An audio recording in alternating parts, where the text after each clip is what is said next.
Hello friends, welcome to southern food five channel. இன்றைக்கி Sunday special என்னென்னு பார்க்கலாம் வரீங்களா? பாருங்கள், ஃபஸ்ட்டு ஸ்பெஷல் வந்து சிக்கன் சிக்கன் பக்கோடாங்க. இது நல்லாயிருக்கும். நான் இதோட எப்படி பண்ணணுன்னு ஒரு நாள் சொல்கிறேன். ஆக்சுவலாக இந்த மசாலாலாம் ரொம்ப கொஞ்சமாக எண்ணெய் விட்டு ஷாலோ ஃப்ரை பண்ணுறதுனால உங்களுக்கு பார்க்க எப்படி இருக்குது, ஆனால் டேஸ்ட் வைஸ் ரொம்ப நல்லாயிருக்கும். இன்றைக்கி என்னென்ன ஸ்பெஷல்னு பார்க்கலாம். சிக்கன் பக்கோடா ஒன்று, அதுக்கப்புறமா சிக்கன் கிரேவி கூட எல்லா குழம்புங்க, ஒரு சால்னா குழம்பு மாதிரி, இதுவுமே ரொம்ப சுவையாக இருக்கும். புதினாலாம் போட்டு டேஸ்ட்டுக்கு நல்லாயிருக்கும்.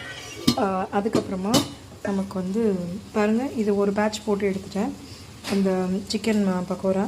அதுக்கப்புறம் வெஜிடேரியன்ஸ்க்காக சுண்டை வத்தல், அதுக்கப்புறமா கடலை துவையல். இதுவும் இல்லாமல் நமக்கு வந்து ரசம் இருக்குது. இது இல்லாமல் நமக்கு வந்து சுட சுட சாதம் இருக்குது.